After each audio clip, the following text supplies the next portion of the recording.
In 2024, my TBR got out of control. I love having a huge unread book section of my shelves, but when the number gets too high, I start feeling very overwhelmed. Because I want my shelves to reflect the books that I absolutely love and not just a random mix of books that I have impulsively bought over the last couple of years. There are some books here that I don't even remember when I bought them, that I'm no longer interested in, and it's time to fix that problem. So in 2025, I'm challenging myself one more time to read my physical TBR, and in this specific year, I have the aim to cut it down by half. We started 2025 with 91 books on the TBR, and by the end of the year, I hope to be below 50. Follow me along on this journey as we attempt to destroy the TBR, because this is TBR Destruction Project. Hi, I'm Rita. Welcome back to my YouTube channel, Life Worth Reading. And welcome to episode 3 of TBR Destruction Project. We are already in March. I have recently returned from the most dreamy trip I could have ever imagined, and I am back to my day-to-day life, and I am so looking forward to starting a new episode of this project because if you didn't know, I mean, you know from the intro, but I'm trying to read my physical TBR in 2025, and I'm very proud to say that during this trip, I did not buy a single book. Who cheered? I cheered because I have currently 92 books that I need to read. That's the starting number for this TBR episode. I have 92 books. That's way too many books. It's way too many books that I have to read. So I'm really looking forward to doing the March episode, and I'm kind of scared. I'm always kind of scared, but I am very much looking forward to it. Especially because I don't know what's been going on with me, but I have really just stopped being a mood reader. I used to be such a mood reader, and now I can't decide what books I want to read. I haven't been in the mood for any specific book. Recently, I've just finished book 3 in the Veronica Speedwell series. I just finished A Treacherous Curse, which I really enjoyed, and those are the only books that I kind of feel like reading at the moment, but I'm trying to pace myself and read like one a month, so I can't read one right away. And I really just don't know what to read, and it's kind of bothering me. So if you're new here, TBR Destruction Project is basically a read it or unhaul it challenge. I pick books out of this really cute heart jar that I have. I have the books on here, almost every book except for sequels that I haven't reached yet, and poetry books. Those are the only 2 that are not currently in this pile. And basically I just take paper out, I read the book, and I decide if I keep it or if I DNF it and unhaul it. Also, my camera should be back soon, maybe in the next couple of days, definitely before this episode ends, so expect to see a shift in the quality of the videos. I'm so excited to have my camera back. I literally cannot wait. But yeah, without further ado, let's just get right into it. We have 92 books to choose from, and let's see what ends up happening.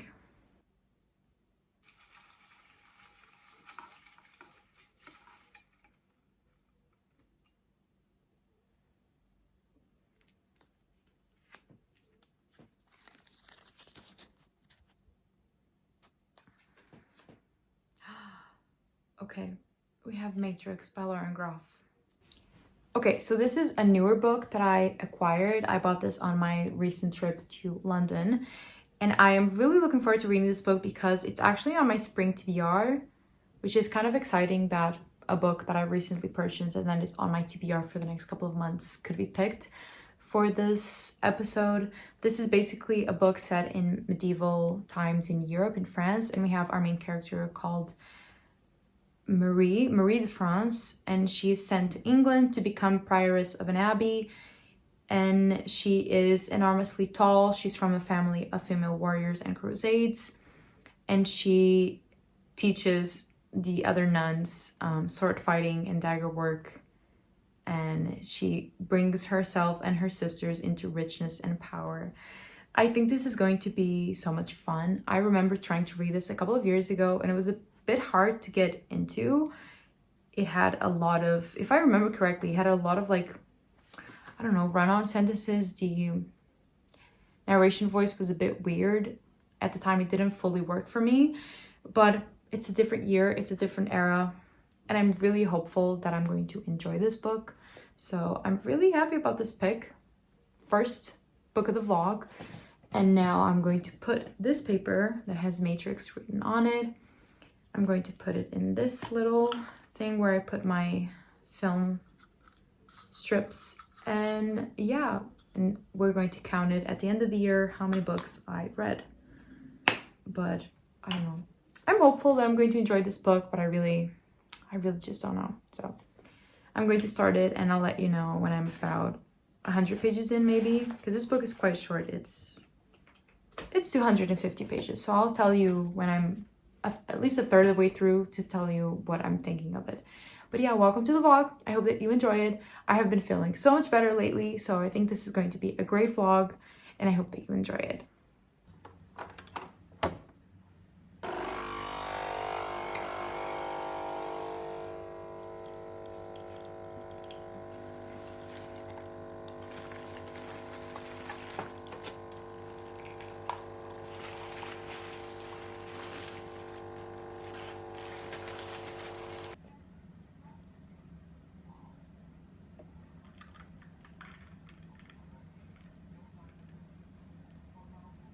I am here to give you the first update of this vlog, and the first actual update is that, as you can probably tell, my camera is back from repair.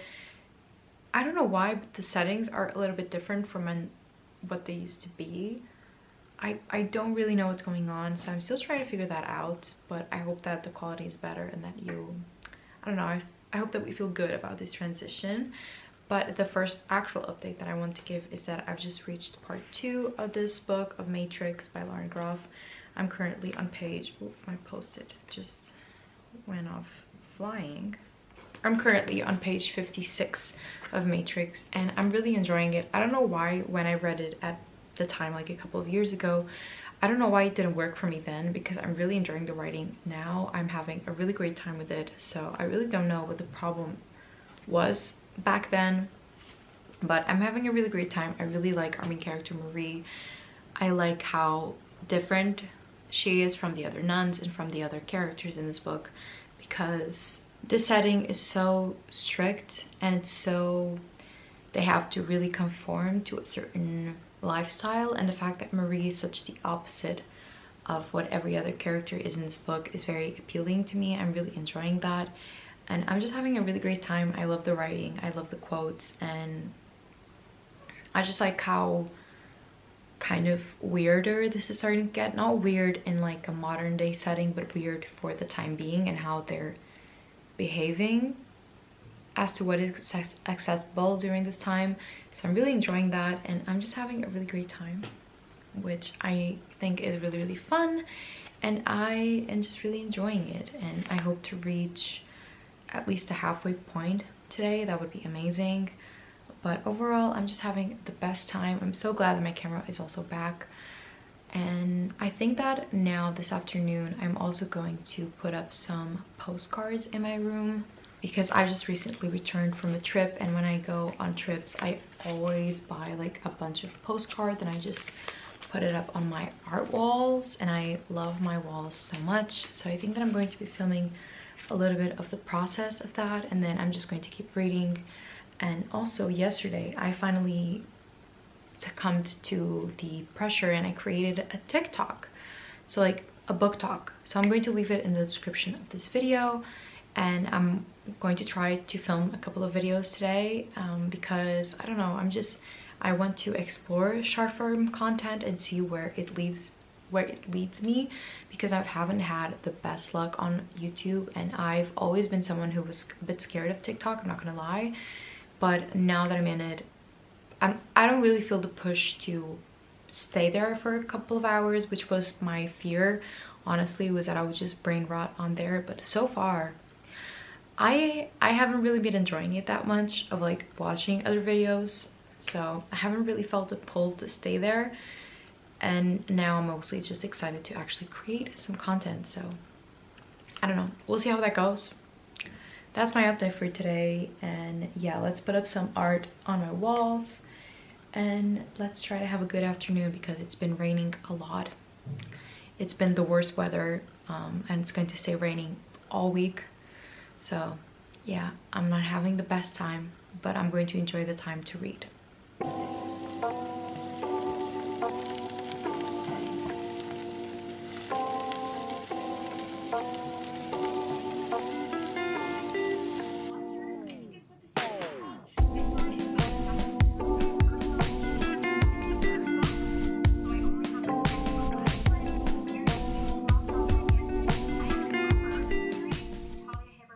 Hello, dinner is cooking, booktube is booktubing, but I'm going to take a little break from watching videos and I'm going to read for a little bit.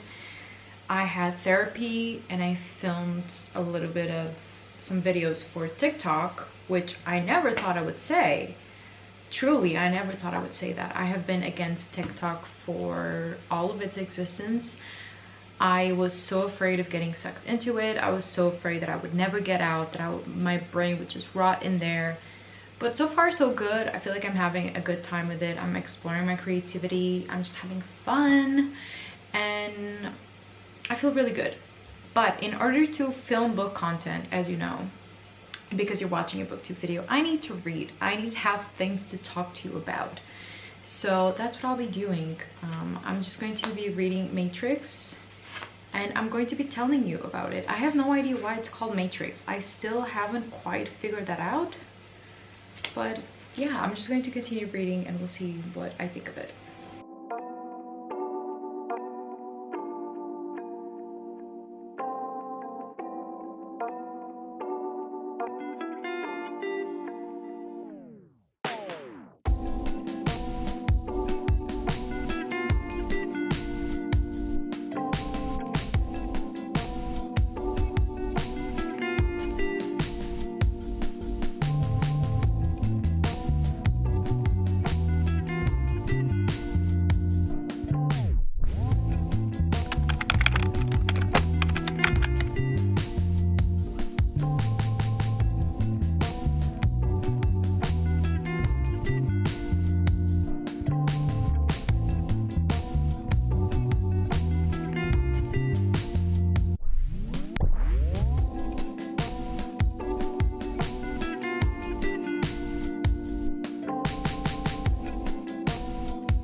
I believe I probably look a bit horrendous during this trying time. I'm in my bed, okay? The day has ended. The day was not very good because I was in a lot of pain, you know, that time of the month. So I just basically laid in bed all day. I didn't even go to my class because the pain, the exhaustion was just too much to handle. This month was not an easy one. Not every month is the same, but this one, I was tested. These are trying times, but I should probably just film this tomorrow morning, but I'm just curious and I want to know what the next book we're going to be reading is, because I have just now finished Matrix by Lauren Groff. I'll tell you all about it tomorrow. I'll tell you all about it, my thoughts, my rating. I really enjoyed it though, but because I'm just an anxious girly, I need to know what the next book we're going to be reading is for this challenge, because I want to know, like, will I start reading it tonight? Will I start tomorrow morning? I don't know, and I need to figure that out before I go to bed. So we have my little heart jar. We're going to do a little bed pull because it never hurt nobody, and we're going to see what the next book that we're going to be reading is. And I don't know what to expect. I don't know what's coming, but let's just dive right in.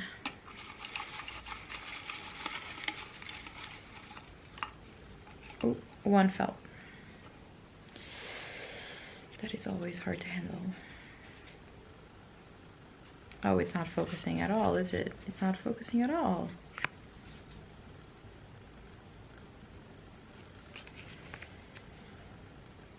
Okay, let's just, let's bring this back. Okay, it's very, okay, now we're good. It's True Biz by Sarah Novick. Okay, should I go get it? I probably should. Yeah, I'll go get it. Wait just a second. Okay, I have it here. True Biz by Sarah Novick. This is a book about a deaf school. This was really talked about a couple of years ago. And yeah, it's about the students at the River Valley School for the Deaf that just want to hook up, pass their history finals, and have politicians, doctors, and their parents stop telling them what to do with their bodies. I've heard good things and I've heard not so good things about this book. I was very curious about it because it is set in a different setting. I don't know a lot about the deaf community, particularly in the United States, because this is about American Sign Language.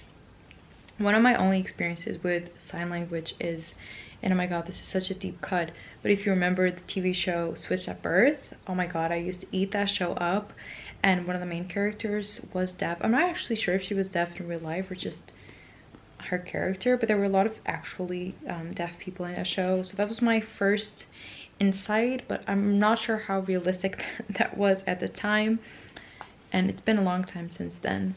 So I've heard good things, I've heard not so good things, but I bought this book in Paris for like €5, which was a great find, and I just couldn't resist. So I'm actually excited to see how this one goes. I don't have a lot of expectations.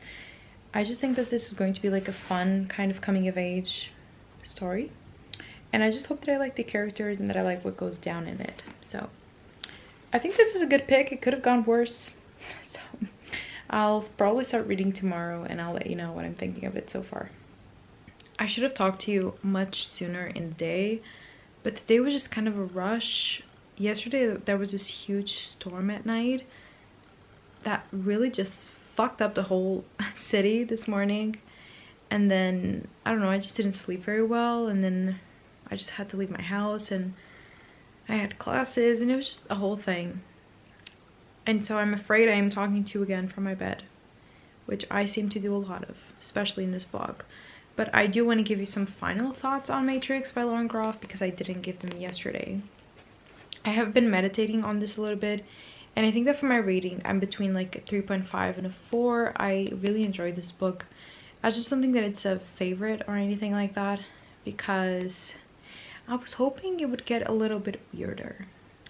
I was hoping we would go on some slightly different paths, and we didn't. So I was hoping for a much more bigger ending or something like that, and we didn't really get it.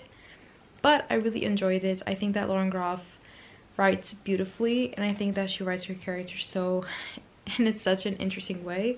I loved our main character Marie in all her flawed nature. She was such a slay, but at the same time there was like this darkness in her that really just made her such a fun and flawed character to follow.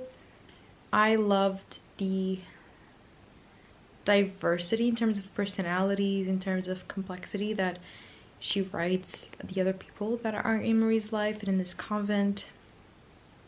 And something particular that I really enjoyed, at least in the 2 novels that I've read by Lauren Groff, is the way that she talks about religion and the way that she talks about God. I'm actually not sure if she's a believer or a non-believer, but I think that the way that she explores the relationship that humanity has with God, with the concept of God, is really, really interesting. It happened in the Vaster Wilds, and then in this book, of course, it's all about nuns and the convent and people that are faithful, and Marie, who wasn't so faithful, but now maybe she is, but now maybe she isn't. And the way that he just writes about how lonely humanity is, and how we have to have this relationship with God to kind of appease that loneliness that we feel and the way that we feel lost all the time. I think it's very, very interesting, and I really admire, like, there are some quotes that just made me really think, that made me really like reflect on the topics, which I really enjoy when an author gets me to do that. Do I recommend this for everyone? No. It's very meandering. I'm sorry, I feel like you're a little bit crooked. It's very meandering. We follow literally like Marie's entire life, so this spans over a lot of decades. There's a lot going on. It's not for everyone. It's really not for everyone. And I feel like it's not a very long book, but it still dragged on a little bit. Just a little bit. I didn't think it was too bad, but I feel like it dragged on for a little bit too long. So it's really not for everyone. But I liked it. I liked it. If you like... Oof, I don't even have a lot of comp titles for this. I'll think about it. I don't have a lot of comp titles for this. If it sounds like something that you would enjoy, maybe. I was just hoping it would get a little bit weirder. And it really didn't. But I did like the ending. I feel like the ending had a lot of meaning. And I liked what Lauren Groff did with it. So that's my review. I definitely enjoyed it. I'm going to keep it. And I'm going to keep reading more of... Oh my god, this book is so ginormous, like, compared to Matrix. At least in my hands, like, it feels enormous. But I'm going to keep reading True Biz by Sarah Novick. I'm currently on page 35, so not a lot of reading has been done. I was hoping to update you later, but I've already taken my makeup off and I will be losing all energy quite soon. So I thought I would update you now. I'm really enjoying this book so far. It's very easy to read. I had missed reading a contemporary like this. And I like that it has like these sections. I don't know if they'll keep going throughout the book. It has these sections where people are learning sign language, and it actually shows like the signs for the sign language, which I think is really fun and very immersive because you really feel yourself within this culture. And I think that some of the discourse that's going on is very interesting, especially from someone... I mean, I think it would be best for a person who's not in the deaf community, but also probably very interesting for someone who is in the deaf community. But I had no idea how cochlear implants worked and whether or not the people in the community are in favor or against them. So there's this slight discourse that is going on that I'm finding at least interesting. I don't know where to side, obviously, but I'm finding it at least interesting to explore that, because it's something that, of course, in my day-to-day life as someone who's not deaf and doesn't have anyone around them who is, I fear I've never thought about this. So again, I love when a book makes me reflect. I love when a book makes me think. And it feels very ignorant for me to be saying that I've never thought about cochlear implants. Actually, that is not true. I've met someone who had one, but we were not close enough for me to ask any type of questions whatsoever. So that was out of the question for me to intrude in that way. But I don't know. I'm just finding it interesting. Will this be the best read of my life? I'm not sure. But so far, so good. I'm very early on, obviously, but I'm liking it so far. And it's very easy to read. It has that, like, general fiction, contemporary fiction, kind of easy writing that just, like, eases you. And I'm enjoying that. So I'm going to keep reading. God, I'm tired. And I'll see you tomorrow, hopefully.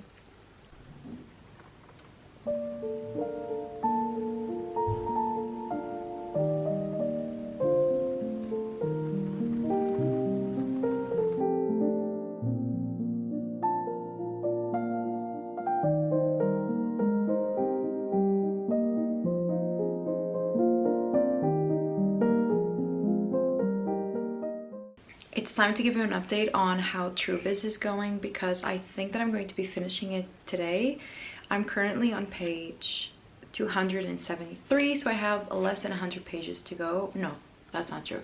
I have 110 pages to go, and I am a little bit conflicted. On one hand, I'm really enjoying this because it's really easy to read. It has that contemporary fiction writing style that is, I'm not saying that it's basic, but it's just very easy to get into. The chapters are quite short. And what I'm enjoying the most about this book is definitely the insight into deaf culture, particularly in the United States, because it is not the same in every single country, and that is something that I at least knew going into this. So we have a very specific view into what American deaf culture is, what American Sign Language is, but we also, in between chapters, sometimes we have some really interesting insights or research that the author did or shows us in terms of deaf culture. So there's a lot of insight in this book that I'm really enjoying. But in terms of the story, I fear that there is too much going on at the same time. There is a lot of tragedy is a very intense word. There's actually a lot of sad things going on in this book which I wasn't really aware of. So for example, like trigger warning for like death of a parent and dementia, and there's just a lot that I didn't really know going into this. And at the same time, we are in the high school and we are following teenagers who are just doing silly things sometimes and making mistakes. So the tone is very difficult to understand sometimes because it's so serious at one point, but then it's kind of like silly goofy time at another. So I'm just not quite getting the tone of the book. I'm enjoying it. I don't think it could get ever above like a 4 rounded up, but it's an interesting book. I think that the characters are interesting. We have the perspective of 2 of the students, and then we have a perspective of the headmistress, who's also one of the teachers. But there's just a lot of topics in this book. There's just a lot of discourse, not just about deaf culture, but like even things outside of that. And there's just a lot going on. There's a lot of ground to cover, and I don't think that this author is not a debut author, but still, it feels like it was a little bit ambitious for this author to try to cover so much ground in a single book. But I am enjoying it. I think that it's easy to read. It's compelling. I like the characters even when they're at their most unlikable. Like, I believe their unlikable qualities. And I'm just having a good time, to be honest. And I'm reading it quite fast, which is good for the purpose of this episode, which is to read books from my physical TBR and not to take a week to read them. So I'm definitely going to finish this today, and I'll let you know my final thoughts on it sometime today, hopefully. Later on, that would be great. But yeah, I'll let you know what I'm thinking when I do finish it. Hello, it's a bit later on in the day. I've had dinner and I've just finished Truvis by Sarah Novick, and I think that I'm going to settle on like a 3.5. I thought this book I really enjoyed this book, but again, I feel like the main fault of this book is that it tried to do too much. There was too much going on, too many characters, too many backstories, too much discourse, too many perspectives on certain issues, and I just don't think that it was well balanced. And I think that for like a light contemporary, as this is supposed to be, because we're following high school students, obviously they have their struggles and their problems, but it reads like something that is very light, but at the same time there's so much going on that is not explored as well as it should be. And we don't see a lot of conclusions to certain arcs, certain perspectives, certain storylines even. There's just not a lot of conclusion, and the ending, yes, you build up to it, but at the same time, it doesn't feel very satisfying. It feels a bit jarring. It ends on a very open-ended kind of note. I just think this book tried to do too much. I think it would have benefited from trying to do a little bit less, honestly, and just focusing more on exploring certain issues instead of just having everyone have their own storyline and their own complexities and their own struggles, because then you don't have time or space to explore all of them, and you end up just with a lot of questions of what happened with this? Do we know what was going to happen with this character or with this one or their relationship? And also there's a lot of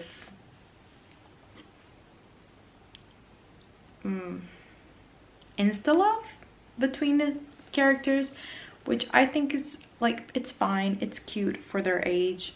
It's very sex positive, which I like, but the insta-love was a little bit not my favorite.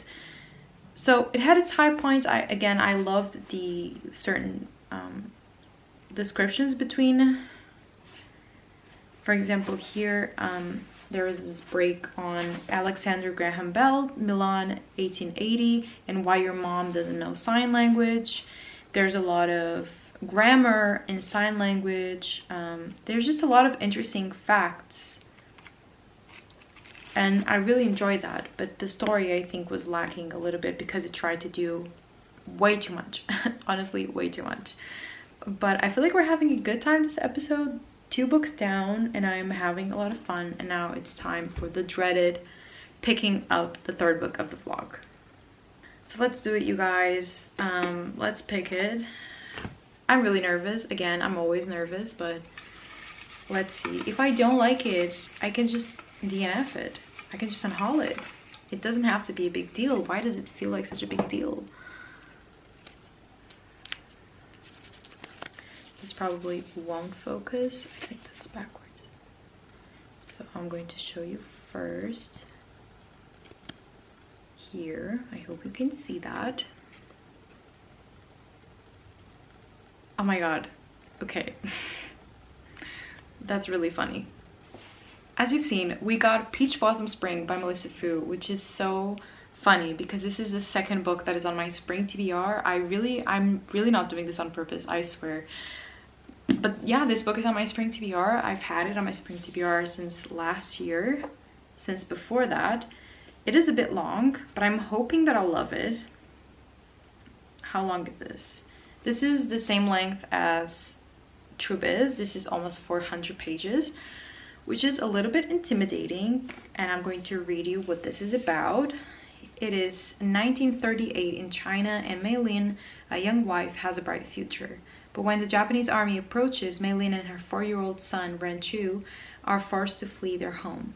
Relying on little but their wits and a beautifully illustrated hand scroll filled with ancient fables that offer solace and wisdom, they must travel through a ravaged country seeking refuge.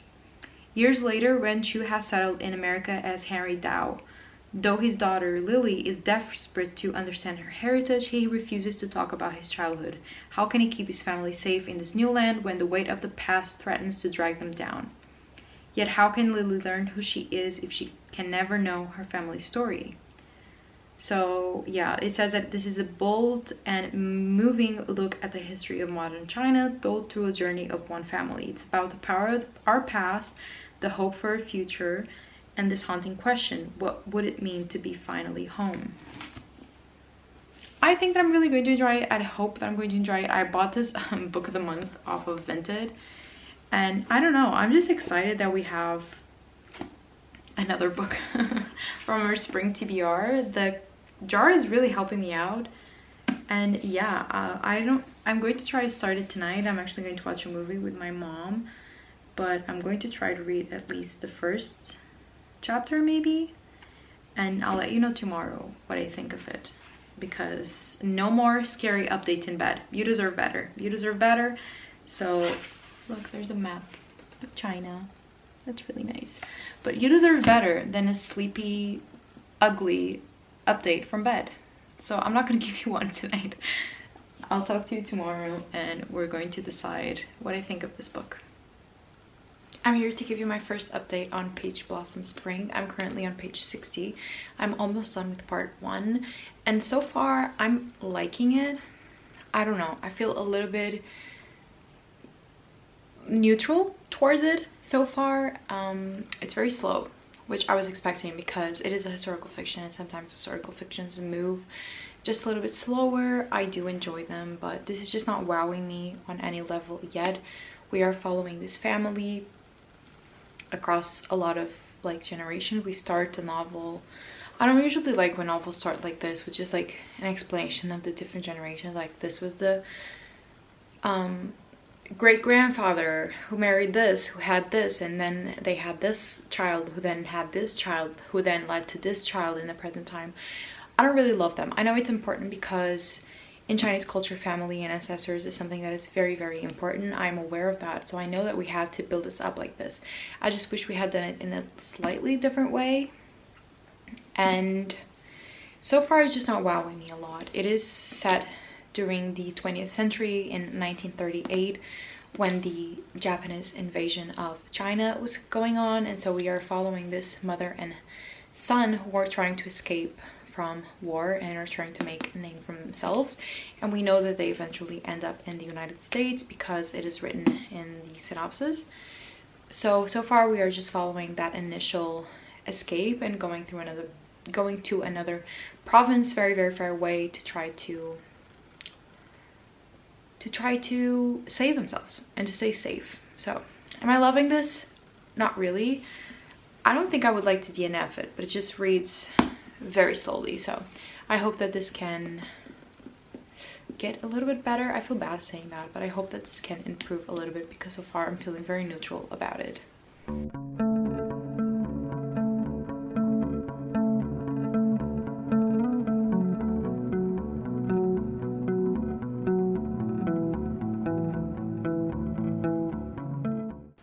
Okay, first of all, I have a lot of updates to give you.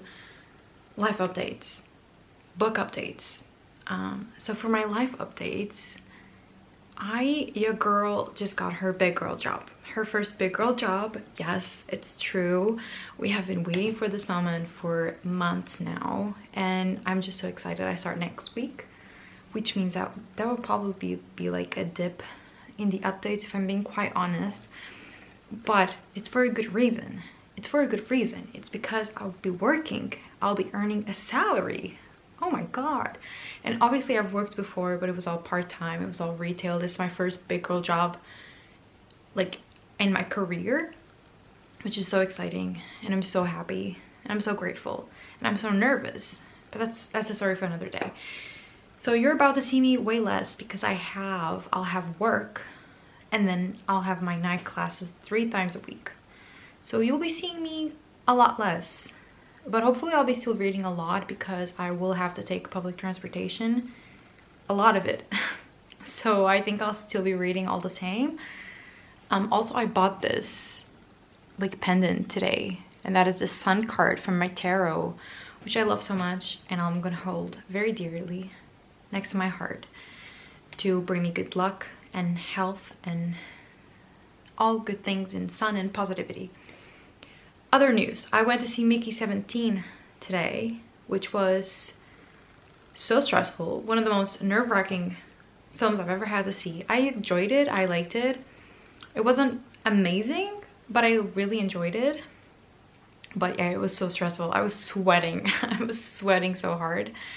But okay, enough about me. Book update. This is not the update that I wanted to give you on such a positive day, but I'm afraid that I'm going to have to DNF Peach Blossom Spring. There's nothing objectively wrong with this book. I've made it to page 133, which is start of part 3, I think. Or is it part 2? No, I think it's part 3. And there's nothing objectively wrong with this book. It's not bad. It's just very... part 3. I just don't feel like reading this book. I never want to pick it up. It's a chore reading this book. And it's not that the writing is bad or anything. It's just very slow. And for historical fiction to work, you really have to care about these characters. And I don't feel that connected with them.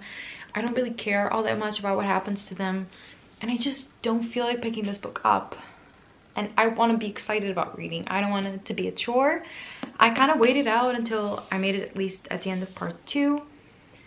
Because this has such a high rating. A lot of people love this book so much, and I usually do love a historical fiction, but this one in specific is just not working out for me. I'm only a third of the way through, and just thinking about continuing on with this book just does not leave me excited. And again, I want to be excited about what I'm reading. I do not want reading to be a chore. Reading is supposed to be an exciting time for me. It's supposed to be like a decompressing time for me, and I want to feel that way. So this one, I'm afraid I'm going to have to DNF. I think it's probably forever. I don't see myself picking up this book again, to be quite honest, but you never know. For now, it is a DNF. And then I'm also currently reading this. It counts for the challenge, but it doesn't count because I didn't pick it out. But I'm currently reading Mistborn, The Final Empire by Brandon Sanderson. I'm buddy reading this with a friend. I'm still in the early chapters, but this is just something that I'll be reading as well. So it does count towards the challenge, but I'm not going to be finishing it this week. I know that. So it probably won't count for the total number because I'm not going to have finished this before the week ends. But with that being said, we're going to have to pick out another book. So we are on to the 4th book of this vlog. I'm still really nervous, but I think it's better to get a book that you don't feel like reading and then you can just like DNF it and haul it instead of pushing myself to read a book that I'm not really enjoying. So here we have it. Let's try to focus on that. Is it focusing? Yes, now it focused. Okay, this is actually really exciting. The Violin Conspiracy by Brendan Slocumb. Okay, I've been wanting to read this book for a while. Okay, I'm gonna go get it. Okay, so this is another, oh, let's bring this back. Okay, now we're good. This is another really big, big in terms of like actual size, red hardback, which is so exciting. This has how many pages? That's what I want to know. Okay, it has 337, so it's not very big. And this is a mystery from what I know. This is about, let me read you just a little bit. It says, growing up black, no, maybe I'm going to read you like the little thing before the synopsis. It says, a riveting page turner about a black classical musician's desperate quest to recover his lost violin on the eve of the most prestigious musical competition in the world. Yes, that is what I remember it being about. It's about, again, a classical music violinist who happens to be black, and he grew up in rural North Carolina. And on the eve of this really big competition, someone steals his like really precious and very valuable violin. So it's kind of like a mystery, but with a lot of social commentary. And I feel like this reading vlog could use a mystery. It could use a riveting page turner, if I do say so myself. So I'm excited to read this one. Again, I'll be reading both of these this week. A chapter of this here, then a lot of chapters of this, a chapter of this, and we'll keep going. And honestly, I kind of feel bad about DNFing Peach Blossom Spring, but it's just the way it is, baby. Sometimes you don't feel a book, and that's just what happens. I'll be updating my reading journal tomorrow. I have to put in my last 2 reads, and hopefully tonight I'll be starting The Violin Conspiracy. So I'm really excited about the way that this vlog is going. I haven't had the best reading time, not the highest of ratings, but I've been feeling good about it. So that's what matters. And I have no idea what number we're on. I would hope at least 90, but I honestly have no idea. I need to count on my reading journal tomorrow because I truly have no idea. But yeah, that's how life is going. That's how life will be. And I'm just happy. I'm just a happy gal. Just a happy gal who's going to be reading in her bed. And that's about it. And I'll talk to you tomorrow and give you my first impressions on The Violin Conspiracy. Hello friends, good morning. I always forget to bring the book. I want to update you on how The Violin Conspiracy by Brendan Slocumb is going. I'm currently on page 200, part 5, I think. Yeah, I'm on page 203. So I wanted to give you an update on how this is going while I finish off my makeup for the day. Let me just adjust this here. I know this isn't the best lighting, but I'm on my desk at the moment and I need to stay here so I can actually do my makeup. I've already put primer and a little bit of concealer and a little bit of blush. And I'm wondering if I should do an eyeliner today. I don't know if I feel like eyeliner, but I'm at least going to do mascara and maybe some like fake freckles and a little bit of highlighter. So I have a couple of things to do while I talk to you about how The Violin Conspiracy is going. Honestly, I'm enjoying it. It's not crazy, like it's not a favorite, but I am really enjoying it. It's about our main character, Raekwon, or he calls himself Ray a lot, and he's a really great violinist, but obviously he is growing up in rural North Carolina, so he doesn't have the best means all the time. He doesn't have his own instrument. He plays a rental at school. Also growing up black, there's a lot of prejudice against him, unfortunately. And he's really, really good. And we are kind of working backwards in time. So we start during present day when we find out that he's very, very valuable and very rare, like millions of dollars worth violin is stolen. When he's in New York, when he's about to compete in the world-class Tchaikovsky competition, which I think is definitely real. I've never seen it, and he's competing in that, which is the most important one in his career, but his violin gets stolen. And so from that point on, we work backwards in time, and that's one of the only things I'm not really enjoying. I don't like when the time that we're following is too fragmented. I mean, it makes sense. We are present time, and then we go the furthest back, and then we are working up till the present time again. But I don't really love when, I don't know why, but I just don't really love when we jump around that much, because it's like 6 years ago, and then 16 months ago, and then 14 months ago, and then 8 months ago, and then 6 months ago. And I don't know, I don't love that particular, like I was saying, I just don't love that type of storytelling a lot. It makes sense in a mystery, but it's just not my favorite type of storytelling. But in any case,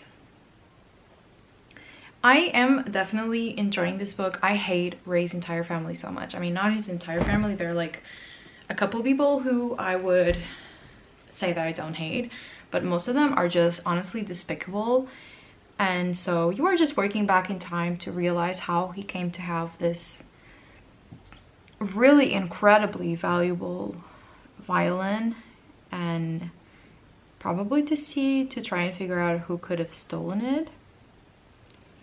So yeah, it's intriguing. I think it's interesting. It's clear that the author himself has a lot of love for music, which is honestly great. I love when a writer writes about their own passions in life. And yeah, I feel like this is very what do I want to say? I want to say that it's clear that this is, I don't want to say self-insert, but it's clear that this character is based on the author himself and his history with music, and the fact that he also grew up Black in North Carolina. So I feel like that all of those things are just very much the author just speaking about his own experiences. So I'm enjoying that. I just don't love, again, the storytelling of it being so fragmented in time. Okay, eyeliner done. I just don't love that type of storytelling a lot. But other than that, I'm enjoying it. I think that I can finish it today. It's a quick read. If I really put in the time today to finish it, I think that I could.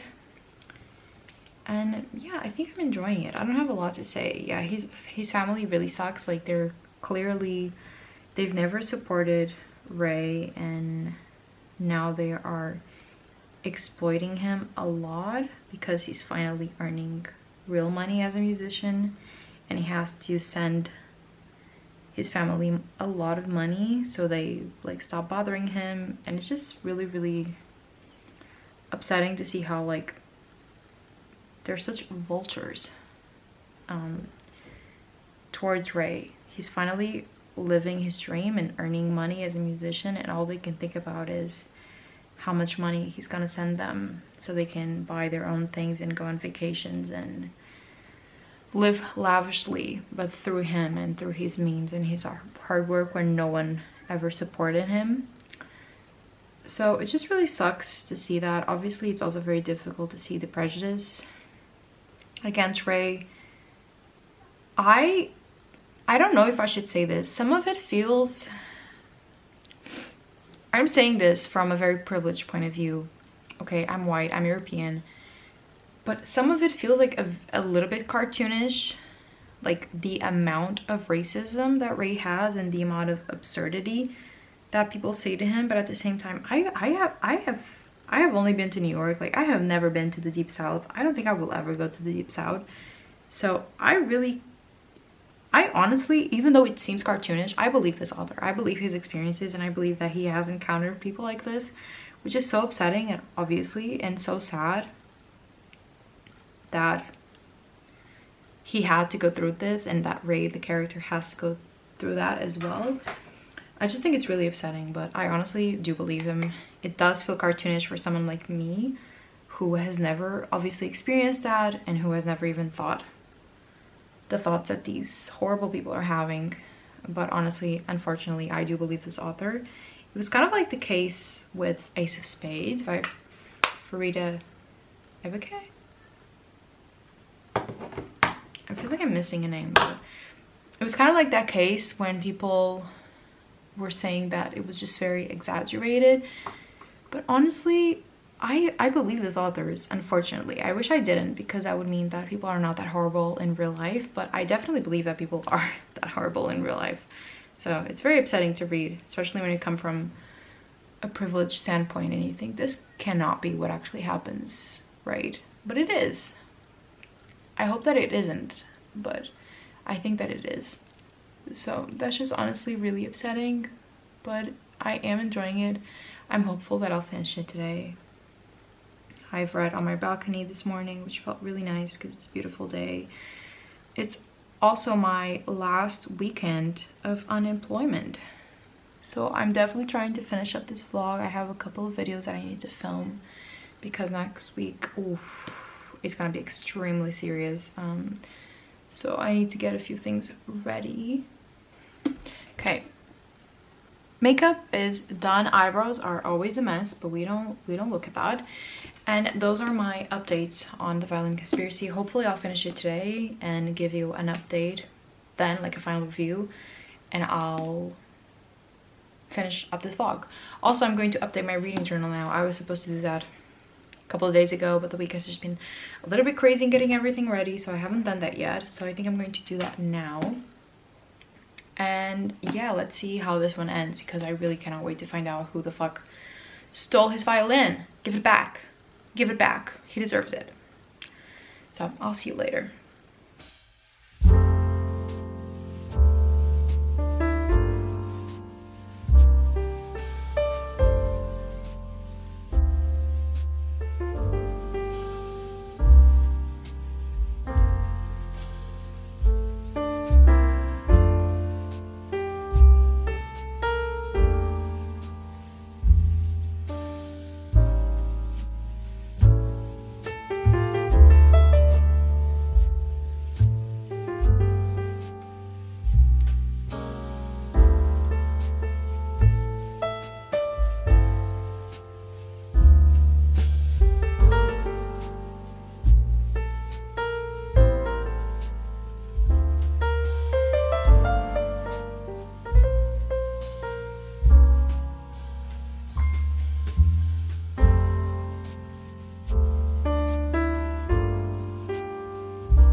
Here to tell you all of my last and final thoughts on the Violin Conspiracy, and also to wrap up this vlog.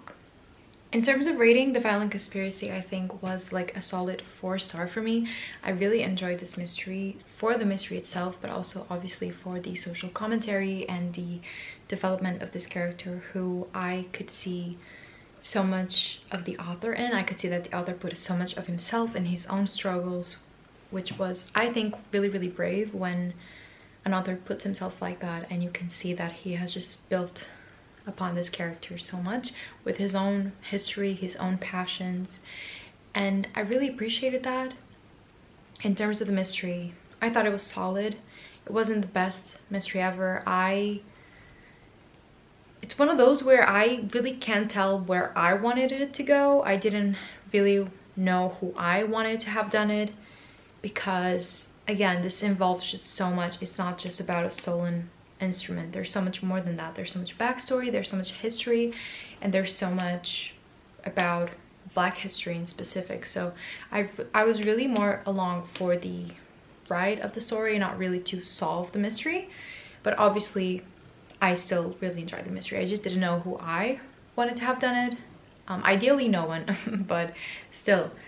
So I really enjoyed it. I think that this is a solid mystery if you like that. I really want to read the second novel that this author put out, which is The Symphony of Secrets, something like that. I think that would be very, very interesting to me because it is uncovering like more historical drama about who wrote a certain piece or something like that. So it dives into more of a historical background, which I usually really love.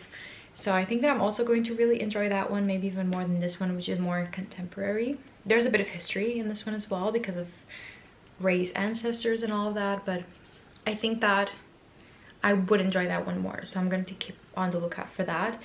But I just really love this book. I love the relationship that Ray had with his grandma. I think it reminded me so much of my own grandma, how much I love my own grandma. And again, the rest of his family were absolutely despicable. It's not really, you don't really get to see everything. How do I explain this? You don't really get to see all of the little branches that were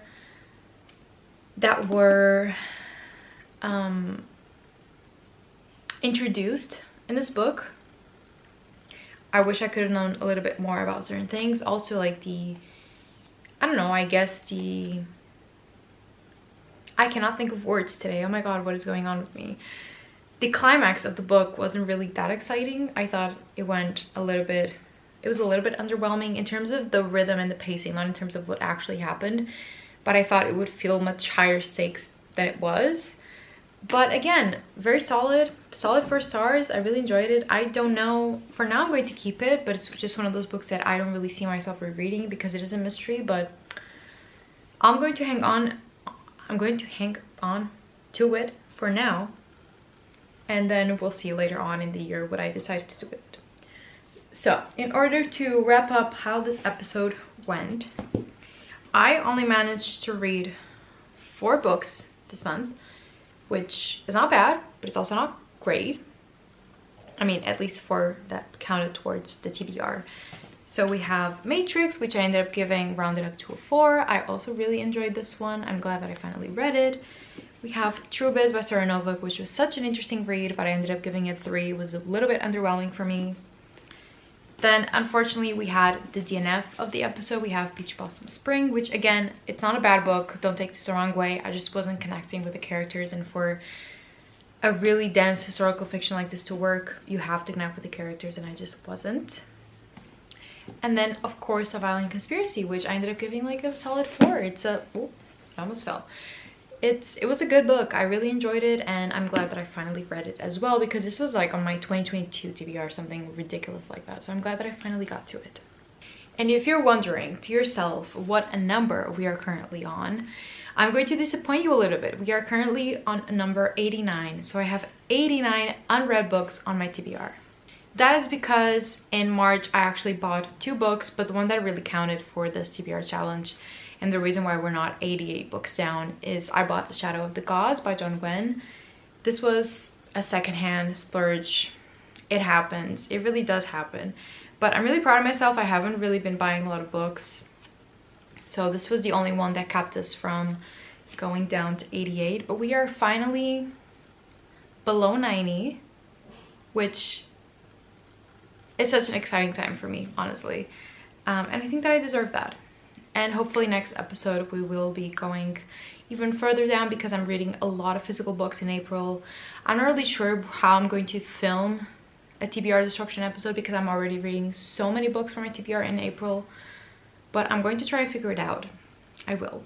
But again, I hope that you did enjoy this video. If you did, please give it a thumbs up and subscribe to my channel for more bookish content. And I'll see you in my next video.